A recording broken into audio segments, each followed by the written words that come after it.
námsgögnin rafeindatækni fyrri hluti og reyndar líka seinni hluti. Það eitthvað. Við þurfum bara þessa bók. Já, við þurfum þessa bók og ég held að sé eitthvað líka í seinni bókinni því að það týristóra. Við þurfum að læra þessum týristóra og træjaka og það í seinni bókinni líka. Með einhverjar rásir þar líka. Þannig að það líka mjög gott að vera konur með það. Þessi gögn líka inni á rafbók, ekki satt? Hafið þið tjekkað á því? Já, þetta inni á rafbók. Ljómandi, við förum í þetta aftur. Hvað ætlaði ég að gera? Ég ætlaði að fara í kennsluáætlunina og það hérna heitir námsáætlun hjá ykkur og hérna líka. Og þetta drög og já, búið að merkja það greinilega hérna að það sem sagt ekki búið að lesa þetta endanlega yfir en ég er búin að fara vel í gegnum þetta annars. Við erum tveir sem að kennum þetta fag þannig að ef einhver finnst ég vera leiðilegur þá farið bara yfir til hans Bjarna og hér sem sagt úr námskráni hvað við erum að gera hérna, grunnþekking á rafeindatækni og uppbyggingu virkni rafeindatækja. Þetta nú dálítið háfleygt hérna en við lærum allavega íhluti og virkni þeirra og lærum svolítið afriðsrásir, breyta riðspennu í jafnspennu, það aðalega það sem við erum að gera og við lærum svolítið á grunn í aðgerðamagnurum, það getur verið svolítið gott vegna þess að þið lærið svona reglunartækni eða stillitæknina svolítið í gegnum aðgerðamagnura. Þess vegna mjög gott að læra svolítið á aðgerðamagnurana sem að þið lærið í rauninni ekki á nema þá einhvers staðar í einhverjum háskóla. En þessi skipt svona upp að við erum með heimaverkefni hérna 1-5 og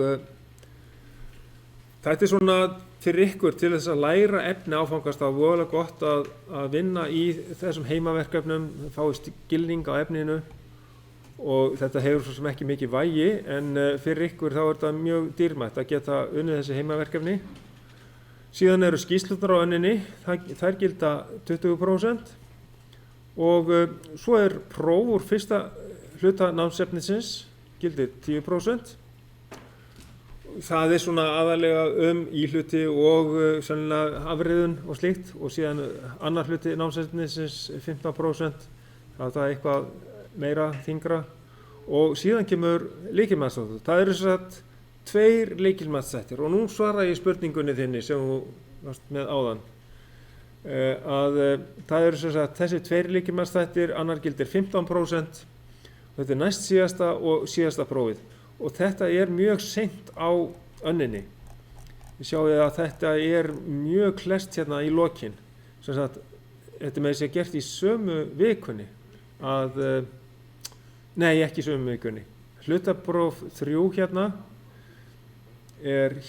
hér og Þannig að það eru 2 tímar á milli prófa.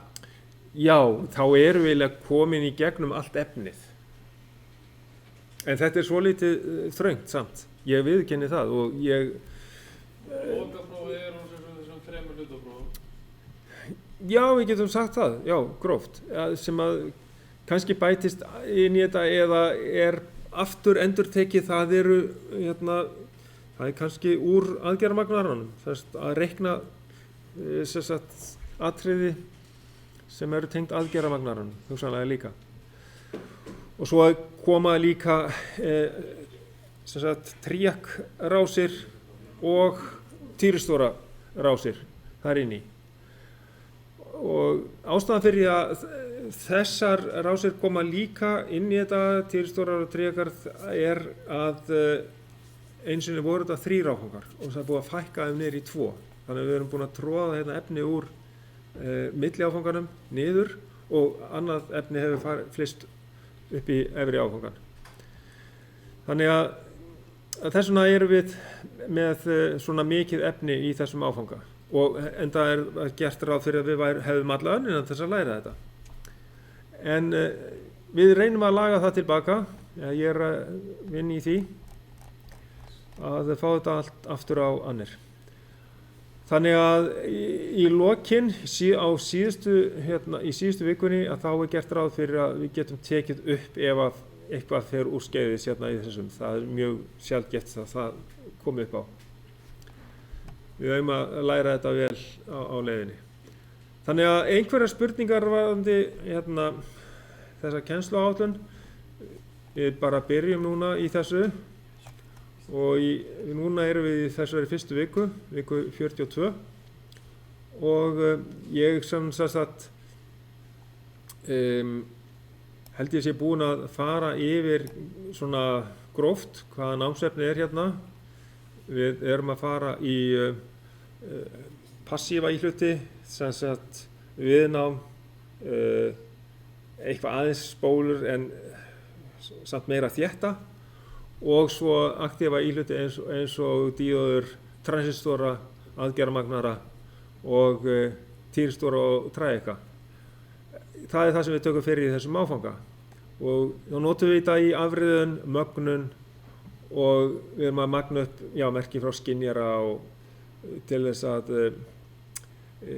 geta unnið að það áfram, til dæmis kveikja og slökkva á hitara eða útiljósi eða eitthvað slíkt. Þannig að við notum sem sagt rásir í eitthvað sem við notum dagstaglega. Við skulum rifja upp lögmál og eitthvað slíkt. Þannig að þá nota ég, við erum bæði með glærur frá honum Jakobi Bjarna og svo er ég líka með sem ég ætla eftir að senda inn, þá er ég með smá upprifjun sem þið þekkið úr rafmagnsfræði. Ég ætla að sjá hvort það er betra fyrir mig að hafa þetta svona. Er þetta skárra svona? Ok. Þannig að þið þekkið Ohmslögmálið, þið þekkið fyrsta lögmál Kirchhoffs, það er sem sagt að það er hliðtengingin, það er summa allra greinistrauma er jafnt og heildarstraumurinn. Þetta er til dæmis við erum notað þetta mikið við transistorana, við erum með base-rásina og við erum með emitterrásina. Við leggjum sem sagt kollektorstrauminn við base-strauminn, sem sagt IK plus IB, það er emitterstraumurinn. Þannig að hliðtengingin kemur inn í þetta. Þannig að þessi lögmál erum við að nota og að sjálfsögðu lögmál 2 líka að leggjum saman öll spennuföllin í rásinni fáum við heildarspennuna. Þetta er alveg klassískt alltaf. Og aðeins varðandi riðtíman sem eru 20 millisekundur, við erum alltaf að nota þetta við sveiflusjárnar. Þegar við erum að mæla opnunarhorn á einhverjum rásum, þetta notum við aðalega í lokin á áfanganum. Þá erum við að reikna þetta fram og tilbaka, opnunarhorn við týristorrásir og við træekrásir líka. En þið þekkið dimmer, íhluturinn í dimmer er træek. En svo er náttúrulega, þegar við komum með LED-lýsingu, þá er þetta komið allt annað í gang. Og þá eru kannski jafnvel með púlsvítarmótun, en við skoðum það seinna. Virkgildi riðspennu. Það er skilgreining á því, það er jafnt því jafnspennugildi sem að gefur sömu varmaorku ef að báðar spennurnar eru tengdar jafnstórum viðnámum. Þetta er skilgreiningin á þessu virkagildi og við mælum þetta virkagildi með spennumæli og ef að við erum með dimmer og við ætlum að mæla spennuna á peru þar sem við stjórna ljósinu á perunni, þá þurfum við að nota sérstakann spennumæli til þess að hann mæli virkagildið. Og þá stendur á mælinum True RMS. Annars mælir hann bara lægra spennugildi, bara eitthvað meðagildi. Og það eru svo ódýrir mælur, eins og þessi grænumælar sem við erum með inn á hillu, sem við notaðum aðalega í rafmagnsfræði 100, að þeir eru ekki með þetta True RMS. Þeir geta ekki mælt raunverulegt virkgildi í spennu sem er búið að klippa niður með træek, til dæmis. Það er ekki hægt. En þá höfum við flúkmælana þessa gulu, þeir eru merktir TrueRMS og þeir mæla þetta gildi og við getum reiknað út og borið það saman og fengið sömu niðurstöðu. Og þetta virkagildi, þetta er merkt mismunandi með AC til dæmis, AC, það er riðspenna bara, og líka sem eftirvaf á spenni, bara svo að þetta kom ekki ykkur óvart, af hverju er merkt U2, jú, U1 er þá spennan á forvafi spennisins, en af því að við erum með í rafeindatækni, þá erum við ofta að lækka spennuna niður, þá er U2, það er spennan sem við erum að nota inn á okkar tæki, afriðana og síjana, jafnana með þétti, og jafnvel að nota, svo erum við í þessum áfanga að læra líka að nota spennu stýringu, þess að jafna spennuna alveg, þannig að fáum alveg slétta spennu. En ef við erum bara með þétti og afriðun, þá fáum við svona gáruspennu, lærum á það. Hámarksgildi riðspennunar, það getum við reiknað út ef við mælum bara spennuna með spennumæli og margföldum með rótina 2. Þægilegt, einfalt. Þá getum við að vita nákvæmlega toppinn hérna á riðbylgjunni, hérna uppi eða niðri, ákvæmt jákvæða neikvæða hluta. Og eins, ef við getum mælt með sveiflusjá hámarksgildið, þá bara deilum við með rótina 2 og þá erum við komið með virkagildið tilbaka. Einfalt og skemmtilegt.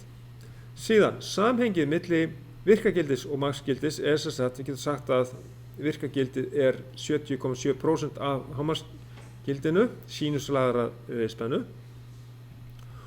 og meðalgildið úr hálfu riði, það er þannig að ef við tökum heilt riði eins og við sjáum hérna, þá er það náttúrulega bara 0.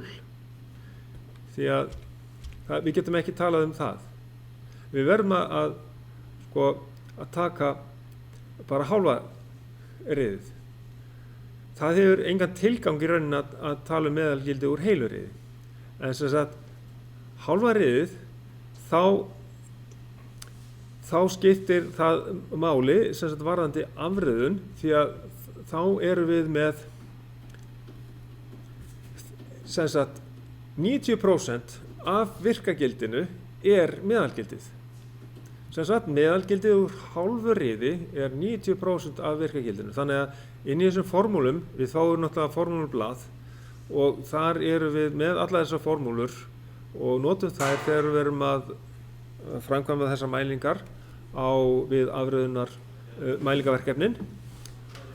Og þessi, já, hérna er í rauninni verið að sýna og það er leitt út auðvitað í bókinni betur hvernig við fáum þessa tölu hérna 0,9. En hérna sjáum við sem sagt þetta hlutfall.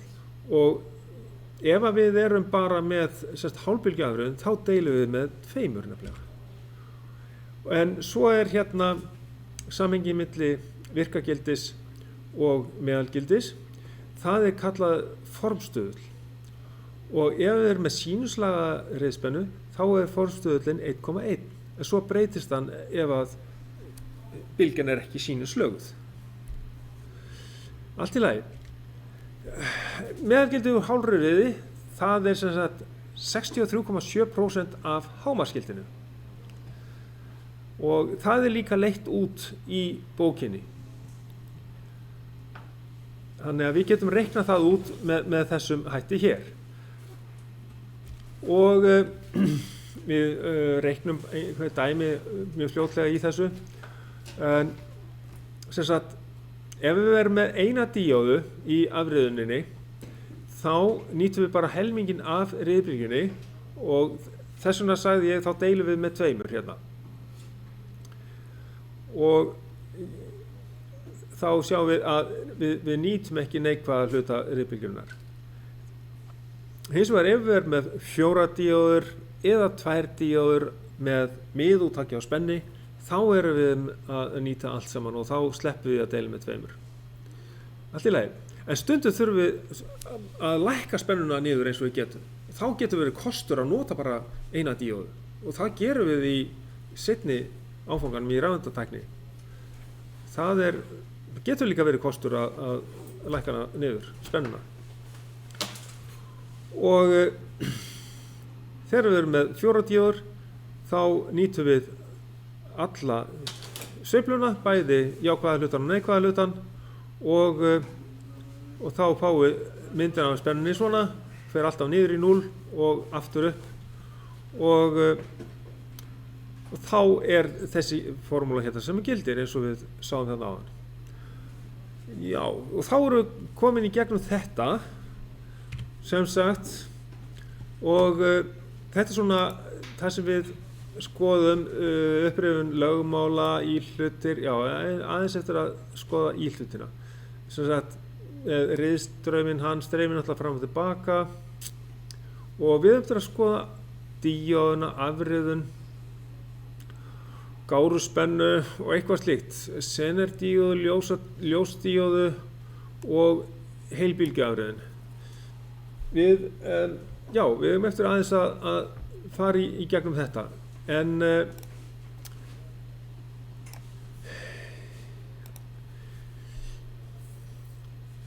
hérna díóðan, hún er og við erum hérna líka með einhverjar glærur frá honum hérna og hérna erum við kannski að taka aðeins varðandi mótstöðunar. Mótstöðunar förum við í fyrsta verklega tímanum að kanna stærð í viðnámsgildi ómum og þá hvernig þetta kerfi virkar. Þið hafið aðeins skoðað þetta í rafmagnsfræði 100, en það er ekki víst að þið munið hvernig þetta var. Eins er náttúrulega hægt að finna reiknivél á netinu til að sjá þessar stærðir, en við erum til þess að gera þetta einfalt þá höfum við verið með viðnám þar sem við erum með 4 liti og þá erum við með fyrstu 2 tölurnar sem bara ákveðin tala, síðan erum við með 3. litin sem fjölda 0 eða margföldunar stöðul. Að sjá hvort að allt í lagi hérna, já það allt í lagi hér og síðasti liturinn hérna hann gefur frávikið og þetta lærum við náttúrulega best á því að framkvæma mælingaverkefnið og síðan hérna eru þetta lögmálin, þetta eru glærurnar frá Bjarna Jakobi, mjög góða glærur sem við hafið aðgang að í innunni sem ég var búinn að opna fyrir og hliðtenging og allar græður hérna, öll lögmálin hérna til staðar og svo er hann hérna með fleiri íhluti eins og við tökum fyrir seinna, það er eiginbreytilega mótstöður eins og NTC, þetta eru kallaðir termistorar á ensku, stendur fyrir negative temperature coefficient, stöðull með neikvæðum viðnámshita-stöðuli. Þannig að ef við hitum mótstöðuna þá lækkar viðnámið í henni. Þetta er notað til dæmis til að mæla hita á olíu, bara skrúa upp í olíupönnuna og það er bara einn vír upp í mælaborðið á vinnuvélinni og þá kemur bara mælir sem að sýnir hitan á, þess vegna líka á kælivetninu eða á vélinni. Þannig að þetta er mjög einfalt að nota NTC mótstöðu og mæli. Síðan erum við líka með PTC, þetta viðnámið það eykst við aukinn hita. Þetta notum við til dæmis á síðustu önn, þá voru mörg eitthvað hérna í áfanga hjá mér þar sem að þetta er límt inn við mótor, svona PTC mótstöður. Svo eru alls konar öðruvísi tegundir af skynjurum sem eru límdar svona inn í sátrið í vöfina á mótornum til að fylgjast með hitastiginu á vögun og til að tengja inn á hraðastýringar eða hitaliða vörnina sem að slær þá mótorum út og þetta er til dæmis gæti verið eins og við vorum með hitaliðan sem á að tengjast við PTC. Og við notuðum hann og prófuðum hann og það virkaði mjög vel. Nú, svo í verklega tímanum á föstudaginn þá förum við líka í þétta og það sem að skiptir miklu máli með þétta, það er það að þið lesið á hvað þolar hafa spennu og hvernig sumir eru pólaðir. Við þurfum að setja plús á réttan stað. Plús í plús, mínus í mínus. Ef þið tengið á öfugt, þá geta það sprungið. Ef þið setjið og hafa spennu á þá geta það líka sprungið. Þannig að þið þurfum að passa ykkur með þá. Að ef þið þurfum að skipta þétti, þá þarf að passa upp á pólunina og tékka á því að kaupa þétti sem hefur sömu spennumerkingu eða herri, skiljið. Þannig að þoli örugglega spennuna sem að ná að vinna við. Þurfum við að lóða eitthvað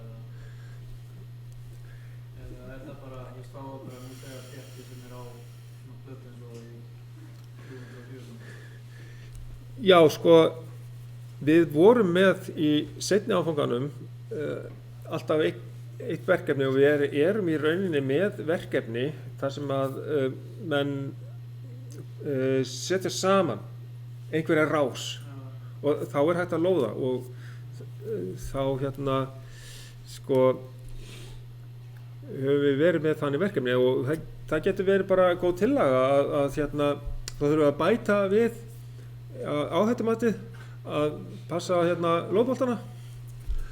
Það bara væri góð ábending en við erum náttúrulega núna í þessum áfanga að læra grunninn svolítið í þessu þannig að og við getum sett þétti út í tunnu og sett á háspennu á hann og hlusta þegar hann springur. Allt í lagi. Við höfum gert það.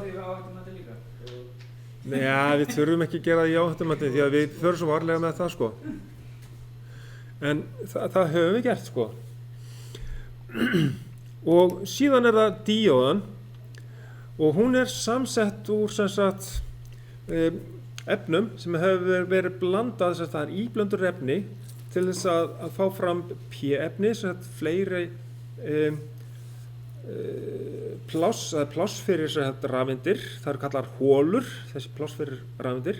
Það er jákvætt hlaðið efni og hins vegar N-efnin þá eru að bæta í þann hluta efni sem hefur fleiri rafeindir og þá eru rafeindirnar hleðsluberarnir í N-efninu en holurnar hleðsluberarnir í P-efninu og þegar þetta er sett svona saman þá myndast samskeyti og við þurfum alltaf smá örlitla spennu, svo kallað forspennu til þess að fá leiðinni í gegnum díóðu og það er þumalputtaregla og það er 0,7 volt í gegnum öll prófin sem er takið í þessu þá munið það er 0,7 volt spennufall yfir eina díóðu eða það er líka díóðan í transistornum það er milli base og emitter díóðan það er líka 0,7 volt þegar við reiknum þannig að 0,7 volt kemur mjög oft fyrir leggið þessa tölu á minnið 0,7 volt og það borgar sig svo sjáum við að við erum með kennilínuna þá sjáum við 0,7 voltin þá fer hún að leiða alveg á fullu þetta er silísium díóðan við fjöllum eiginlega ekkert germaníum díóðu það er farið að nota þær aftur svolítið meira en við lærum ekki sérstaklega þær er kannski ekki svo mikið inn á okkar sviði og síðan er aðeins að skoða hvernig það virka ef það eru bakspenntar yfirleitt afriðsdíóður þær þurfa að þola ákveðna bakspennu en svo eru aðra díóður sem eru notaðar þannig það er senerdíóður það gæti verið að það sé seinna að þá eru það framleitað þannig að það brotna byrja að leiða við ákveðna bakspennu og við notum þær bakspenntar þannig að við pössum upp á að spennan verði ekki of há yfir ákveðna hluta af rásum með þessum senerdíóðum þannig að við getum keypt senerdíóð sem er kannski 12 volt eða 9 volt við erum kannski með geislaspilara sem við ætlum að setja í bílinn hjá okkur og þar erum við bara með 12 volt og upp í kannski 13,8 volt þegar við erum að hlaða rafgeiminn sem sagt með allt ennáttáttum og það er allt og há spenna fyrir geislaspilaran. Hvað gerum við þá? Þá fáum við okkur viðnám og senerdíóðu og sem er með senerspennuna 9 volt, tengjum yfir senerdíóðuna geislaspilaran okkar, restin af spennunni fellur yfir raðtengda viðnámið. Þannig að það er margt praktískt sem þið lærið í þessum áfanga. Riðspenna og jafnspenna. Hérna sem sagt sjáum við munin á riðspennu og jafnspennu. Og sem sagt riðspenna getur líka verið eingöngu jákvæð og þetta er nú meira kannski signal þá og þá er þetta í rauninni jafnspenna, má segja. En AC-spenna er hérna yfirleitt spenna sem er að keyra alltaf í gegnum núlpunktinn og fer jafn hátt í jákvæða og neikvæða átt. En DC, það sem er DC-gildi inn í AC-spennu, þá erum við með spennuna alltaf jákvæða til dæmis. Eða alltaf neikvæða, það getur líka verið. En venjulega þá erum við að breyta riðspennu yfir í jafnspennu og reynum að hafa hana alveg hreina eins og sýnt hérna. Og það gerum við bara með sérstökum spennuregli sem við lærum líka í þessum áfanga. Og þannig að ég var búinn að fara í gegnum helstu hugtök í þessu og þið sjáið hérna, já, þetta er einhver önnur tíðni hérna á ferðinni en ein sveifla er verðið að 360 gráður, það passar og hérna erum við að sýna að það er ekkert fasvik hérna á ferðinni, að spenna og straumur eru í fasa. Hérna hann með það og hérna hann með úr glærunum mínum mjög gott, það sem við erum bara að fara í gegnum og hérna er bara að vera að sýna að straumurinn streymir fram og tilbaka í riðspennu og vitið hvort er auðveldara að rjúfa, sem sagt með rofa, riðstraum eða jafnstraum. Nú verður sett könnun, rétt upp hend sem segja að sé betra að rjúfa jafnstraum.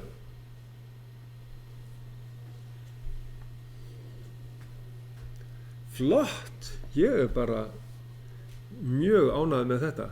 Vitið af hverju er betra að rjúfa riðstraum? Það fer alltaf í gegnum núlpunktinn. Straumurinn, hann fer sko í núll alltaf reglulega, skiljiði, og það er auðveldara að rjúfa þess vegna. Sko það verður miklu meiri ljósbogamyndun og erfiðara og jafnspennu rofar, þeir eru miklu efnismeiri og miklu stærri. Miklu erfiðara að stoppa jafnstraum. Já, hálfbylgjuafriðun, þá erum við með eina díóðu og þegar við með straum svona fram tilbaka í riðstraum, þá stoppum við í aðra áttina vegna þess að díóðan er í rauninni einstreymisloki. Þið þekkið þetta úr glussanum, eða ekki? Þið eru búin að læra glussastýringarnar.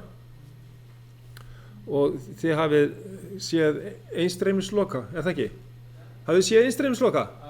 Já, þá hafið þið séð díóðu. Já, ég segi svo. Hálfbylgjuafriðun, þá er alltaf hérna alveg jafn langt bil að bara jákvæð spenna en hún er mjög ójöfn þessi spenna og mjög lítið sem við getum notað þessi spennu í og þó að við gerum það reyndar inn á pólhjól í rafala, við gætum alveg gert það vegna þess að straumurinn verður tiltölulega jafn út af því að spólan er svo gríðarlega stór í pólhjólinu eða í segulmögnunarvafinu. Þetta gæti líka farið inn á segulmögnunarvaf og já, þetta er álag í hálfbylgjuafriðunni og hérna er verið að sýna að meðalgildið er mjög lágt út úr þessu hérna. Hér er búið að reikna út meðalgildið og þið sjáu hvað það er lágt. Og hérna getum við reiknað út með þessari formúlu og við förum mjög fljótlega að nota þetta. Og síðan þá notum við þessa þétta til þess að jafna þessa spennu. Það sjáum við hérna, þegar við erum bara með eina díóðu, þétti, hvaða verður mun auðveldara að jafna spennuna, en þá erum við með gáruspennu hérna. Þetta er kallað gáruspenna. Sjáðu, þetta er svona gárur eins og á sjónum. Og meðalgildið, það er hérna mitt á milli.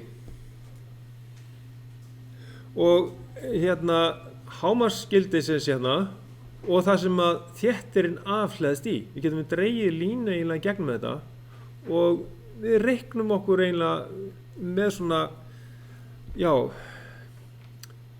einfaldri formúlu, þá getum við fundið þetta gildi. Mjög einfaldlega. Og það er sem sagt munar að vera með þétti með að við erum ekki með þétti, þá erum við með meðalspennuna miklu lægri hérna. Ef að við erum ekki með neitt álag eða ef að þetta viðnám er gríðarlega stórt, tekur mjög lítinn straum, þá verðum við, þá sjáum við ekki þessa afhleðslu á þéttinum. Hvað gerist þá með spennuna? Þéttirinn afhleðst ekki hérna niður vegna þess að það er svo lítill straumur.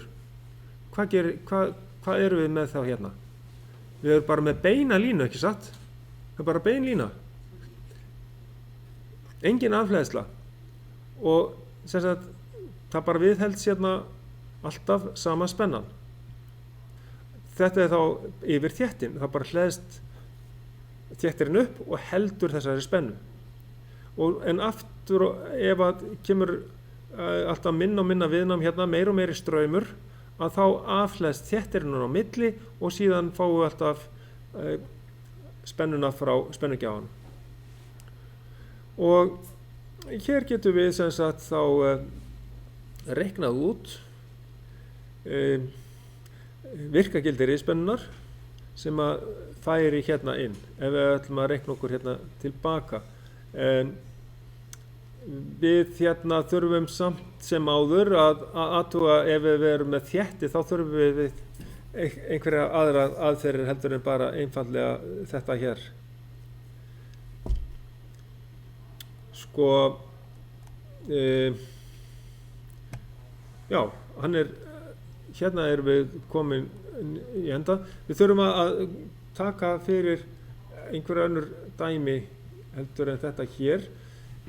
Kannski er ég með hérna eitt dæmi sem að við getum séð. Ég ætlaði mér að reyna að koma með tímadæmi og það verður mjög fljótlega. Við erum hér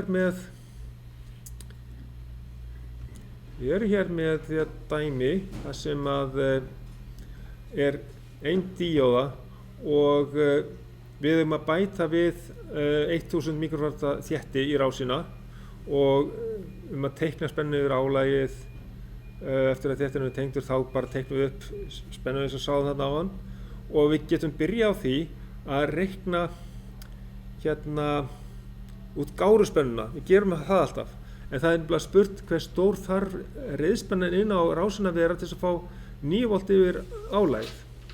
Þetta er hérna. Og straumurinn er 450 milliampere og við erum að taka tillit til díóðutapsins í þessari hérna. Þá þurfum við að byrja á því að reikna út gáruspennuna og ég er ekkert búinn að sýna ykkur hvernig við förum að því. Líklega er hérna næsti kafli, hérna þá förum við í gáruspennu hjá honum og það er náttúrulega í bókinni, þá sjáum við gáruspennuna og ég ætla að sjá aðeins hvað ég er komin hérna, hvort ég er að fara með ykkur allt og langt. Ég er búinn að fara í díóðan með ykkur, ég er búinn aðeins að fara í afriðun í þessu og ég er búinn að segja hvað er gáruspenna, er það ekki? Þið veitir eitthvað aðeins hvað er gáruspenna. Svo er ég beðinn að fara hérna í senerdíóðu. Við skulum aðeins bíða með þessa útreikninga smá. Senendíóðu, ljósdíóðu og svo líta aðeins við á heilbylgjaðurinn. Bara þannig að við séum aðeins tilbúin til þess að fara í áframhaldandi verkefni. En við tökum verklegu æfinguna VAF1 og VAF2 á föstudaginn. Og ég held við tökum hérna á föstudaginn senerdíóðu, ljósdíóðu, já, þessa íhluti þurfum við að skoða sérstaklega. Það getur verið að við séum með hérna undir efni, þá sé hérna glærur það, þurfum við. Nú þarf ég bara að nota, hérna var gáruspennan. Já, bara aðeins gáruspennuna að hún nær frá hámarksgildinu hérna og að því gildi sem að þéttirinn afhleðst í. Og þar mitt á milli liggur meðalgildi afriðaðrar riðspennu. Gaman að sjá þið. Og svo hérna sjáum við þetta hérna áfram á, og hérna reiknum við gáruspennuna. Ég ætlaði nefnilega að athuga hvort hann væri farin nokkuð út í, við skoðum þetta, senendíóðuna. Hérna er senendíóðan, já. Sem sagt, hún er náttúrulega byggð upp mjög svipað eins og venjuleg afriðsdíóða. Ema að það er búið að framleiða hana þannig að hún brotnar við ákveðna spennu. Getur við 10 volt, getur við 12 volt, getur bara keypt senendíóðu við ákveðið, sem sagt, UZ. Það er senespenna. Og hér segir að það séu framleiddar frá 2,5 voltum. Þá getum við tengt þetta yfir einhvern ákveðin hluta af rás og passað upp á það að spennan fer aldrei upp fyrir 2,5 volt á þessum stað í rásinni. Þannig getum við notað senendíóðuna. Og sem sagt að senendíóðan virkar eins og venjuleg díóða í leiðinni átt, en síðan hefur hún ákveðna senerspennu og þá byrjar hún að leiða við þá spennu og leiðir straum upp að ákveðnu marki. Og það er gefið upp með aflmerkingu, sem sagt hvað þolir hún mikið afl, þá getur við reiknað strauminn sem hún þolir í gegnum sig, bakspennt. Svo að við notum þá svona að við eftir að sjá, og það þyrfti helst að teikna hérna, og við þurfum að ímynda okkur tæki sem er hérna hægra megin við, sem við erum að passa að vera ekki of há spenna. Þannig notum við senendíóðuna að við erum með kannski eitthvað tæki sem er fyrir 12 volt og senespenna þessara senendíóðu er 12 volt. Og ef að þessi stillalegi spennugjafi, hann getur farið upp í 16 volt, þá er bara restinn af spennunni frá spennugjafanum er hvar? Hvar fellur hún yfir? Munið eftir, já, þau munið eftir hérna lögmálinu, 2 var það ekki, að summa spennufallana, gefa okkur heildarspennuna, þannig að við leggjum spennuna, spennu senendíóðunar, 12 volt, pluss þessa viðnáms hérna, raðtengda viðnáms, þá fáum við spennugjafaspennuna. Þannig að restin af spennugjafaspennunni fellur yfir þetta viðnám hérna. Og ef það væri alveg 16 volt hérna, þá væri 4 volt yfir R-ið. Ekki satt? Akkurat. Og þá myndu þessar mælar sýna okkur, þessi myndi mæla náttúrulega 16 volt, en U2, hvað myndi hann sýna í spennu?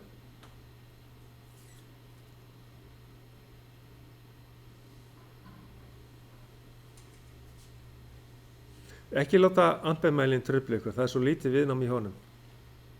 Það er 0,001 ohm viðnám í ampermælinum. Hvað sýnir U2 ef að U1 sýnir 16 volt? Og það eru, segjum það að séu 4 volt yfir þannig hérna. Hvað sýnir U2 mælinn? Já, það er rétt, þetta er 12 volt. Já, það sýnir bara spennu, hann hliðtengdur yfir senudíóna. Þetta platir ykkur svolítið því að hérna senudíóan, hún heldur yfir þessu 12 voltum og þau 12 volt fara í rauninni gegnum ampermælin. Ampermælirinn í rauninni bara vír, hann skamhlaup, hann nagli. Þið getið þess vegna bara sett nagla hann í staðinn, alveg sama, sami straumur, rásin alveg í fína lagi eftir sem áður. En straummælirinn, hann til þess að mæla rafeindirnar sem að fara þetta í gegn. Þetta rafeindatæljari, straummælirinn, og hann verður að vera þarna og hann með mjög lítið innra viðnám. Við þurfum að rifja þetta allt saman upp. Við þurfum að átta okkur á því hvernig virkar þetta allt saman. Spennumælarnir, þeir með stórt viðnám. Hvað eru flúkmælar með stórt innra viðnám? Þeir með 13 milljón ohm, hugsið ykkur. Ekki nema 13 milljón ohm innra viðnám í spennumælun á flúk. Við getum mælt þetta bara í næsta tíma. En þegar þeir eru stilltir á straum, þá eru kannski 0,01 ohm eða eitthvað, sko. Þetta eitthvað svakalega lítið viðnám í þeim. En ef það eru virkilega góðir, það mjög lítið viðnám.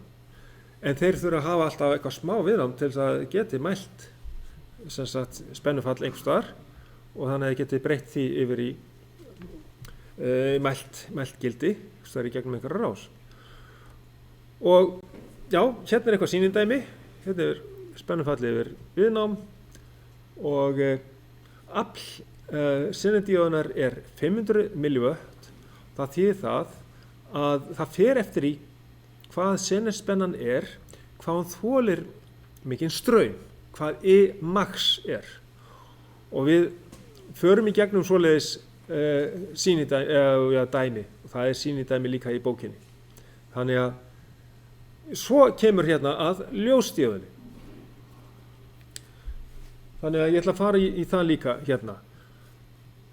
Ljósdíóðan, hún með alls konar efnum og einu sinni hét eitthvað efni inn í þessu gallium arsenid og það sem að gerist við það að rafeindin hoppar niður orkuþrep, þá sendur hún frá sér ljóseind. Þetta ekki nokkurn veginn rétt skilið hjá mér? Og svo bara búið að þróa þetta alveg gríðarlega mikið og þá við komin með sem sagt ljósdíóðu lampa út allt og sem sagt ljósdíóðu tæknin orðin útbreidd sem betur fer. Það að lýsa heilu sveitafélögin með LED. En passið ykkur einu, svona ljósdíóðu búnaður, þetta getur truflað alveg gríðarlega mikið. Ef við kaupið eitthvað ódýrt einhvers staðar frá, þar sem ekki passað upp á truflana að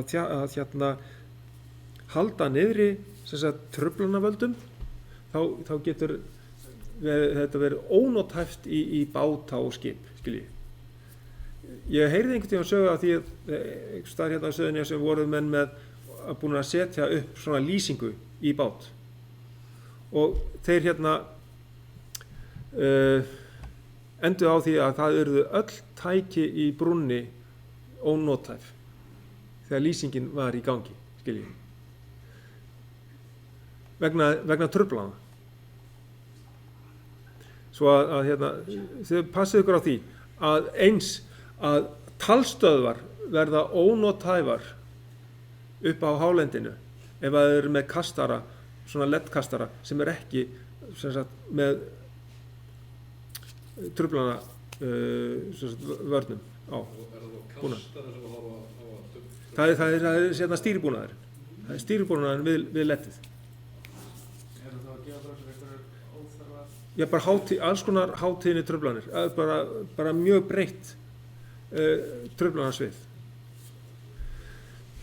Þannig að, já, þá erum við búin að fara aðeins í gegnum það og við erum að tengja svona viðnám svo að venjuleg standarddíóða, hún fellir yfir sig 2 volt og það bil 10 milliampere fyrir gegnum hana. Þannig að þá hérna prófum við þetta held ég í einhverri rás og síðan förum við meira í afriðun þegar við það sem ég átti að taka fyrir síðast það var sem sagt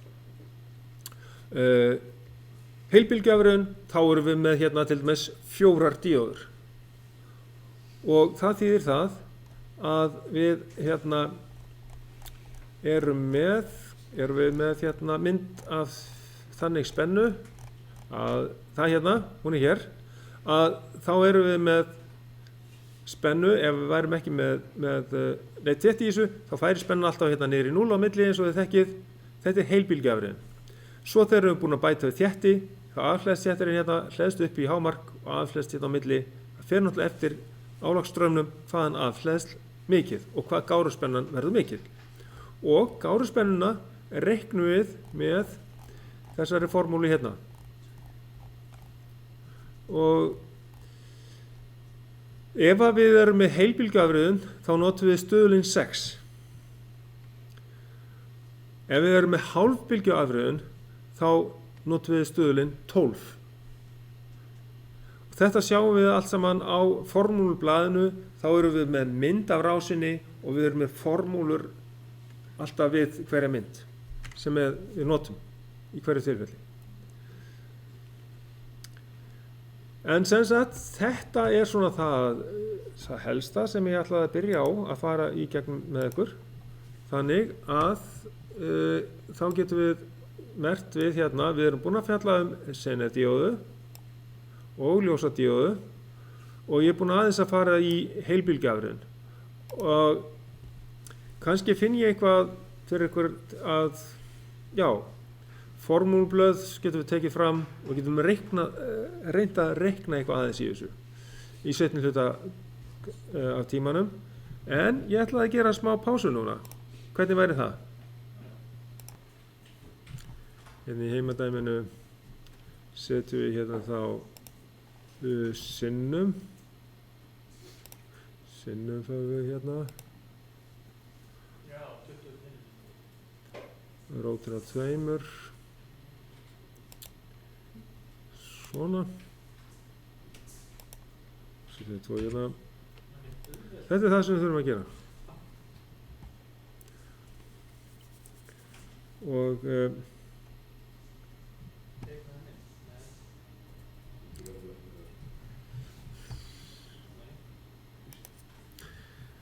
í þessari spurningu hérna hvað er meðalgildi afriðar rispönnu stórt hlutfall af hámarksgildinu.